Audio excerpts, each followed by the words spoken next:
ঢাকাস্থ US embassy বা মার্কিন যুক্তরাষ্ট্র বা আমেরিকার যে এমবাসি সেখানে কার্যক্রম বন্ধ আছে। বাংলাদেশের নিরাপত্তার স্বার্থে যে ক্লায়েন্টদের অথবা অ্যাপ্লিকান্টদের নিরাপত্তা ইউএস এমবাসি খুব গুরুত্বপূর্ণ সহকারে দেখার চেষ্টা করে। ইমিগ্রেশন ভিসাটা টেম্পোরারি স্থগিত করেছিল, কিন্তু এটা খুব শীঘ্রই খোলার কথা। কেন বলছি? কারণ আমার ধারণা অনুযায়ী এই মাসেই হয়তো শেষের দিকে এটা রিওপেন করার কথা। সেপ্টেম্বরের ফার্স্ট উইকে হয়তোবা তারা রেগুলার কার্যক্রম রিজিউম করবে। ঢাকাস্থ ইউএস এমবাসি বা মার্কিন যুক্তরাষ্ট্র বা আমেরিকার যে এমবাসি সেখানে কার্যক্রম বন্ধ আছে। একেবারে সব ধরনের না হলেও খুব জরুরি দুই একটি কাজ ছাড়া প্রায় সব ধরনের কার্যক্রমই বন্ধ আছে। এবং এটা নিয়ে অনেকেই অনেক প্রশ্ন করছে, আমরাও এর আগে অনুষ্ঠান করেছি।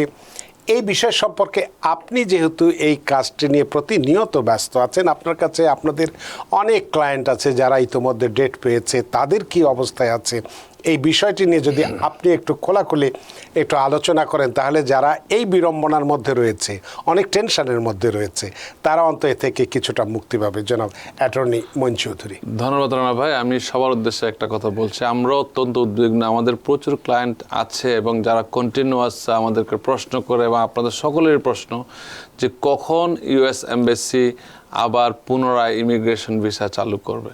এটা আপনারা জানেন, বাংলাদেশের চলমান পরিস্থিতির উপর নির্ভর করে যে আমাদের যে নিরাপত্তার বিষয়টা বিবেচনা করে তারা ইউএস এমবাসি আমাদের কাছে চিঠি আসে, কারণ আমরা যে ক্লায়েন্টগুলোর জন্য এক্সপেক্ট করেছি তারা এই চিঠিগুলো অনেক সময় পায়, এবং আমরা এগুলো অ্যাটর্নি হিসেবে আমাদের কাছে চিঠি আসে, যে করেসপন্ডেন্সগুলো হয়। আমি সবসময় প্র্যাকটিক্যাল এক্সপিরিয়েন্সের কথা বলি, আমি শোনা কথা কোনো সময় বলি না। কারণ এটা হচ্ছে তারা আমাদেরকে যে চিঠিটা আমরা করেসপন্ডেন্স হয়েছে, বাংলাদেশের নিরাপত্তার স্বার্থে যে ক্লায়েন্টদের অথবা অ্যাপ্লিকান্টদের নিরাপত্তা ইউএস এমবাসি খুব গুরুত্বপূর্ণ সহকারে দেখার চেষ্টা করে। সেই বিবেচনা করেই তারা ইমিগ্রেশন ভিসাটা টেম্পোরারি স্থগিত করেছিল, কিন্তু এটা খুব শীঘ্রই খোলার কথা। কেন বলছি? কারণ আমার ধারণা অনুযায়ী এই মাসেই হয়তো শেষের দিকে এটা রিওপেন করার কথা। কারণ হচ্ছে আমরা সেপ্টেম্বরের 4 তারিখে রিসেন্টলি বলছি একটা অ্যাপয়েন্টমেন্ট ছিল এক্সপেক্ট করার ফলে অ্যাডমিনিস্ট্রেটিভ প্রসেসিংয়ে ছিল, ওইটা এখনও রিস্কেজুয়াল হয় নাই। তার মানে আমরা ধারণা করতে পারি সেপ্টেম্বরের ফার্স্ট উইকে হয়তোবা তারা রেগুলার কার্যক্রম রিজিউম করবে।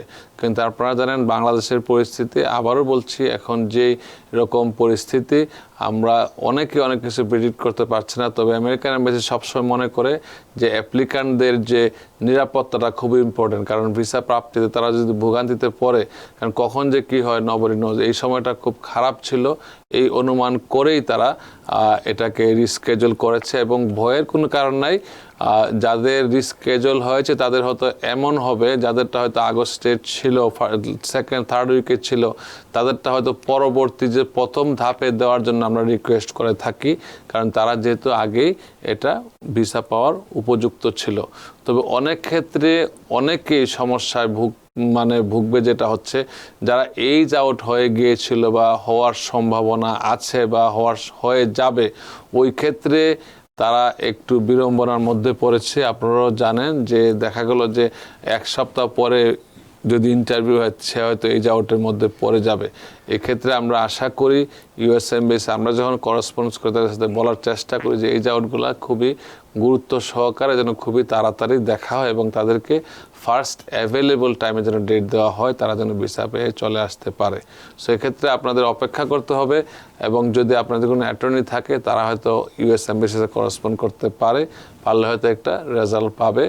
সব ক্ষেত্রে গ্যারান্টি দেওয়া যায় না, এবং এমবাসির কার্যক্রম এখন যদি লিমিটেড, তবে চেষ্টা করা যেতে পারে তারা করেসপন্ডেন্স করে, কিন্তু ভিসা যে ইস্যুটা এখন স্থগিত আছে। আশা করি এই মাসের শেষের দিকে অথবা নেক্সট মাসের ফার্স্ট উইকে হয়তো এটা শুরু করার কথা।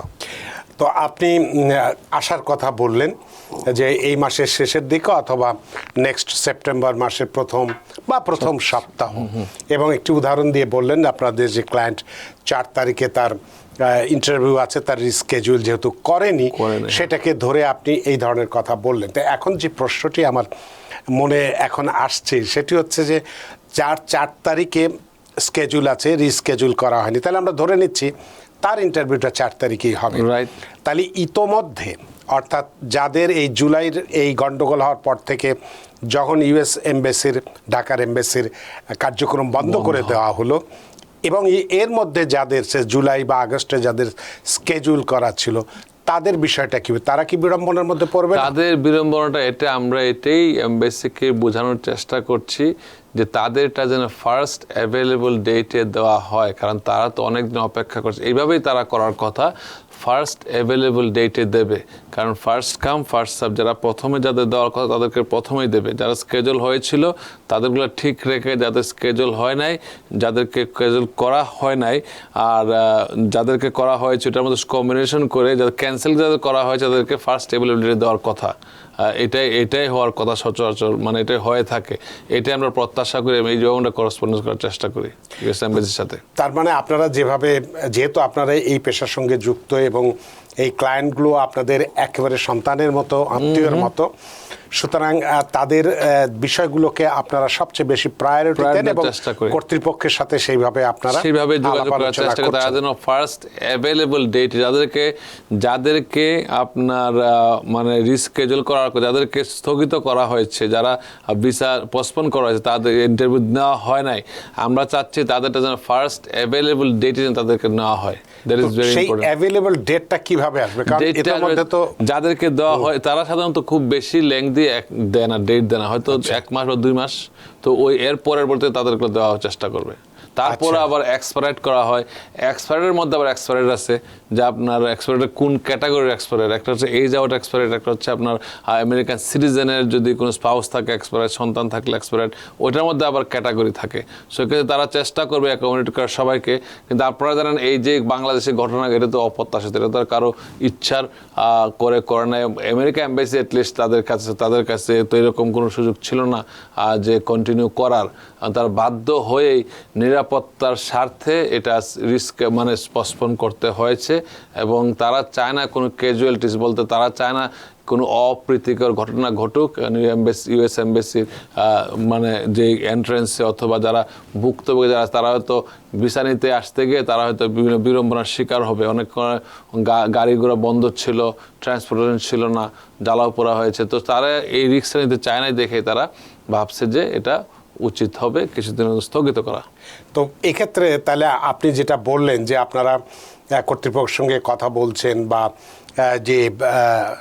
যে স্কেজুলটা মানে অ্যাভেলেবল ডেটের মধ্যে যাদেরকে হয়ে গেছে তাদেরকে রাখার জন্য, কিন্তু আবার পাশাপাশি এই কথাটাও বললেন যে অনেকের এজ আউট হয়ে গেছে, তাহলে তাদের ব্যাপারে আপনারা যদি সে তার তো এজ আউট যদি হয়ে যায়, তার ইন্টারভিউটা কি হবে না? বা সেক্ষেত্রে যদি নির্ধারিত সময় যদি হতো। অতীতে এই প্রোগ্রামে বলেছি, দেখা যাচ্ছে অনেকের ক্ষেত্রে অনেকের মেডিকেল হয়েছে, অনেকের সব কিছু ডান, আগের দিন বলবে তোমার সন্তানকে নিয়ে আসার প্রয়োজন নাই, কেন? সে সিএসপিএতে কোয়ালিফাই করে না। তো সিএসপিএটা খুবই ইম্পর্টেন্ট, এবং আপনাদের উচিত হবে একজন অ্যাটর্নির সাথে কথা বলা ফাইনাল ডিসিশন নেওয়ার আগে। আমরা সবসময় করে থাকি, কিন্তু খুব সবসময় যে কার্যকর এই কথাটা বলা যাবে না। কেস বাই কেস ডিপেন্ড করে, কবে অ্যাপ্রুভ হয়েছে, কবে রিসিপ্ট হয়েছে, কতদিন পেন্ডিং আছে, কোনো ইমার্জেন্সি ছিল কিনা, ইউএস এমবেসির কোনো গরিমাসি ছিল কিনা, ওইটার উপর অনেক কিছু ডিপেন্ড করে। তবে 100% গ্যারান্টি দিয়ে কেউ বলতে পারবো না যে আপনার এই যাওয়ারটা ওরা বাদ দেওয়ার পর যে হবে, কিন্তু উই ট্রাই আওয়ার বেস্ট, আমরা চেষ্টা করি, অনেক ক্ষেত্রে হচ্ছে। তাহলে এই ক্ষেত্রে আরেকটি প্রশ্ন, যে সেটা হয়তো ইমিগ্রেন্ট ভিসা বা অন্যান্য ভিজিট ভিসার ক্ষেত্রে হয়তো অতটা জরুরি না হলেও, স্টুডেন্ট ভিসা মনে করুন যে যার একদম ওই শেষ মুহূর্তে তার হয়তো জুলাই মাসে বা আগস্ট মাসে তার একটি ইন্টারভিউ ডেট ছিল, সে এসে সেপ্টেম্বরে তার এখানে কোর্সে যোগদান করবে বা বিশ্ববিদ্যালয়ের ক্লাসে অংশগ্রহণ করবে বা কলেজে করবে, তার ক্ষেত্রে কি হবে? দেখেন, ট্যুরিস্ট ভিসা, স্টুডেন্ট ভিসা তারা কিন্তু দিতে বাধ্য না। আমেরিকা এমবেসি কখনো দিতে বাধ্য না, কিন্তু আমরা পার্সু করতে পারি আমাদের সব এবিলিটি দিয়ে, সব যোগ্যতা দিয়ে, কোয়ালিফিকেশন দিয়ে আমরা লাইনটা তার যাওয়ার যোগ্য। কিন্তু আনফোরসিন সিনগুলা তারা কিন্তু খুব একটা যে গুরুত্ব সহকারে দেখবে এমন না। এটা ডিপেন্ড করে অনেক সময় এই যে বাংলাদেশের বর্তমানে আইন যে চলতেছে, যে দুর্ঘটনাটা ঘটে গেল, যেরকম আনরেস্ট, পলিটিক্যাল আনরেস্ট ছিল, এটা তো কারো কাম্য ছিল না, কখনো কেউ জানতো না। সো এটা সবাইকে স্বীকার করতেই হবে। এটা যে 2 সপ্তাহ 3 সপ্তাহ বন্ধ, এটা কিন্তু কারো হাতে ছিল না। ইউএস এমবেসিও জানতো না, আমরা জানতাম না, কোনো ক্লায়েন্টও জানতো না। সো এই ক্ষেত্রে আপনার কিছু রিস্ক থাকবেই। আচ্ছা, তো আমরা যে এজ আউট নিয়ে কথা বলছিলাম সে প্রেক্ষিতে একটা ফেসবুকে ইতোমধ্যেই একটা প্রশ্ন এসেছে। প্রচুর কল আসবে এজ আউট। আমি একটু প্রশ্নটি পড়তেছি। আজাদ তিনি লিখেছেন, আমি বাংলাদেশ থেকে জানতে চাচ্ছি যে আমার মেয়ের বয়স যখন 22 বছর 11 মাস তখন DS 260 ফর্ম আসে এবং ফর্ম পূরণ করে সকল ফি পরিশোধ করে জমা দেওয়ার সময় তার বয়স হয়েছিল 23 বছর 4 মাস। ইন্টারভিউ যদি আরও 1 বছর পর হয় সেক্ষেত্রে বয়স কত ধরা হবে এবং ইন্টারভিউ ডাকা হবে কিনা দয়া করে জানাবেন। ধন্যবাদ। এই বিষয়টা আসলে মানে এত সেন্সিটিভ এবং এত উদ্বেগজনক যে মানুষজন মানে সবার প্রশ্ন এটা। অনেকের ক্ষেত্রে আমরাও খুব কষ্ট পাই যে ছেলেটা হয়তো 10-15 বছর অপেক্ষায় আছে আমেরিকায় আসবে, কিন্তু খুব সামান্য একটা কারণে, প্যান্ডামিকের কারণে কত লোক যে ক্ষতিগ্রস্ত হয়েছে এটার জন্য। এর আগে প্যান্ডামিক যদি না আসতো অনেকে হয়তো এর ভিতরে চলে আসতো আমেরিকাতে, কিন্তু যেটা হয়েছে এখন অনেকের তার নিজস্ব ক্ষমতার বাইরে চলে গেছে। কারণ হচ্ছে যে জিনিসটা আমরা সবসময় দেখি, রিসিভ ডেট, নোটিশ ডেট এবং অ্যাপ্রুভাল ডেট, ওই গ্যাপটা সাধারণত পরবর্তীতে ডিপেন্ড করে তার কতদিন পেন্ডিং ছিল এটার উপর ডিপেন্ড করে। আমরা আর্গু করার চেষ্টা করি, তাদের কোনো দোষ নাই। অনেক সময় এমবেসি তার গুরুত্ব সহকারে অনেক সময় দেখে না। সো এই ক্ষেত্রে আপনি যখন চিঠি পাবেন, এইজ আউট তারা যখন বাদ দেবে তখন আর বুঝবেন এইজ আউট হয়ে গেছে, তারপরে আপনি যোগাযোগ করতে পারেন। এর যদি এইজ আউট যদি মনে করেন যে ভিসা নাম্বার অ্যাভেলেবল, তখন চাইলে আপনি এক্সপায়ার করার চেষ্টা করতে পারি আমরা, যে এইজ আউট হয়ে যাচ্ছে ভেরি সুন, তাকে এক্সপায়ার করার ব্যবস্থা করা হোক। কারণ সে যেহেতু এটা তারা গুরুত্ব সহকারে খুব দেখে যে এক্সপায়ার এইজ আউট হয়ে যাবে, তাকে যেন আগে প্রেফার দেওয়া হয়। নিউ ইয়র্ক থেকে সম্প্রচারিত TVN 24 টেলিভিশন বিশ্বজুড়ে বাঙালির কণ্ঠস্বর।